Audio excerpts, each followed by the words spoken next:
Hello friends, தினமும் ஒரு இயற்கை மருத்துவம் கோழிகளுக்கு. இன்று நம்ம பார்ப்பது பச்சை பாசிப்பயிறு.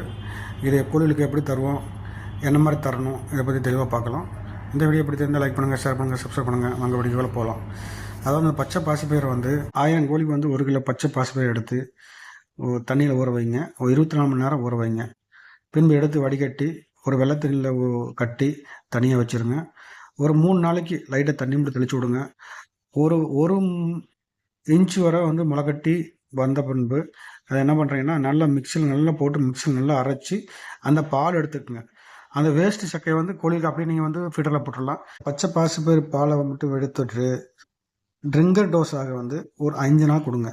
ஏன்னா எதுக்கு கொடுக்கணும்னா, இந்த கோழி ஸ்டண்டிங் ஆகி போயிருக்கும், மேல் ஃபீமேல் ரொம்ப டிஃப்ரெண்ட்டாக இருக்கும், ரொம்ப ஃபெதர் ஃபார்ம் ஆகிருக்கும். வெயிட் நம்ம 2 நாள் 3 நாள் வெயிட் ரொம்ப கம்மியாக இருக்கிறதுனால நம்மளுக்கு ஒரு ப்ராப்பர் லுக் இல்லாமல் ஒரு அன்சைஸ் விழுந்து கோழி ஒரு மாதிரி இரிட்டேட்டாக இருக்கும்.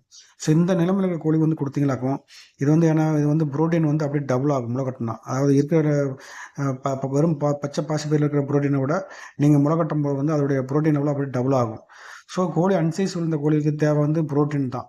ஸோ அதுக்கு நான் இமீடியட்டாக ஒரு ப்ரோட்டீனில் ப்ளஸ் தரும்போது இமீடியட்டாக கோழி ஷைனிங் ஆரம்பிச்சிடும், நல்ல வெயிட் கெயின் எடுக்க ஆரம்பிச்சிடும். அதுமாதிரி குடல் உள்ள நல்ல பாக்டீரியா உருவாக்கும் இந்த பச்சை பாசிப்பயிறு. ஸோ அதனால் கோழி வளர்ச்சியை தூண்டி ரொம்ப ஃபாஸ்ட்டாக நம்ம அந்த 2-3 நாள் வெயிட் பின்னால் இருக்கிற வெயிட்டை பிக்கப் பண்ணி இமீடியட்டாக நமக்கு டேன் கொடுத்து நம்ம எப்சர் கன்வெர்ஸ் பண்ணி நமக்கு டெவலப் பண்ணி கொடுக்கும். ஒவ்வொரு பண்ணையாளர் நம்ம மற்ற பண்ணையோட நம்ம பெஸ்ட்டாக எப்சர் எடுக்கணும் அப்படி விரும்புகிறவங்க இந்த மாதிரி ஃபஸ்ட்டு 20 நாளுக்குள்ளே இந்த பச்சை பாசிப்பயிறு முளைக்கட்டி அது கொடுத்து வந்தீங்களாக்கும் மற்ற பண்ணையோட ஒரு பெஸ்ட்டு எப்சர் எடுக்க முடியும். ஒரு நல்ல ஒரு பெர்ஃபார்மன்ஸ் வரும். தேங்க்யூ.